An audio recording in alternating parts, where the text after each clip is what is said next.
Clutch Kawhi Leonard, dinurog ang puso netong Atlanta Hawks. May galit yata sa ring itong Hawks player na ito at si Trae Young hindi nga makapaniwala sa ginawa ni James Harden. Well, tapatar mga idol ng East-West again. Atong umiinit na Atlanta Hawks, kakarapin nga ang pinakamainit na team sa NBA ngayon na Clippers. Abay, start na agad tayo mga idol in the first quarter kung saan dikitan lang sa first minutes at sagutan nga lang ang dalawang koponan. Pero nang dahil nga sa back-to-back 3-pointers ni Paul George at Kawhi Leonard, umangat na sila by 9 points kahit napatimeout dito ang Atlanta Hawks. Tapos tumulong pa itong si James Harden at si Terrence Mann mga idol after the timeout, naging 12 points na ang kanilang advantage, 26-14. Sa buong quarter nga ang mga dayo ang nagdikta ng laban. Sa tulong nga yan ng 8 points ni Kawhi Leonard, merong 31-22 lead ang Los Angeles Clippers. Now in the second quarter naman mga idol, tulong-tulong nga itong second unit ng Clippers sa una nating mga minuto kaya't naging 13 na ang advantage sila. Samantalang itong team ng Atlanta Hawks mga idol ay sumasagot lamang sa mga bira neto mga dayo. Hirap pa nga silang makaabante sa labang ito. Pero nang pumasok na nga ang kanilang mga starters ay dito na sila medyo umarangkada sa opensa at ginawa na lamang nilang 3 points ang kanilang hinahabol this game.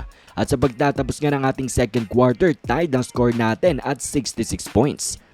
Sa ating third quarter naman mga idol abay hindi na nga naglayo ang dalawang team at talagang ang pasiglab ng opensa ang mga star players from both teams. Paul George at Kawhi Leonard nagtulong laban nga dito kay Trae Young na heating up na rin sa laban after ng cold first half.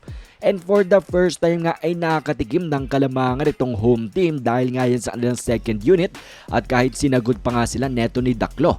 Abay itong home team ay nakabawi nga sa last minutes at nauwi na naman sa game ang ating scoring at 99 points after 3 quarters.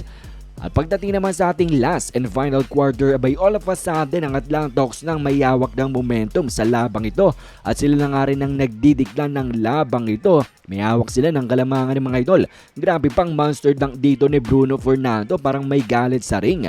Pero nang bumalik na nga itong si Kawhi Leonard sa kanyang pagpapahinga on the bench ay talaga namang mga idol sinubukan niyang depensa ng Hawks. And one play agad pagbalik niya at hindi pa natapos dyan, 2 more points for him in the paint. Tas ganda pa ng depensa niya dito kay DeJounte Murray.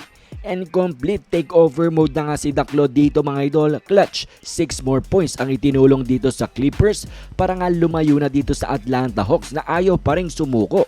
And then mga idol, tumulong na rin si James Harden ang kanyang very tough 4-point play kay Trae Young, hindi siya makapaniwala.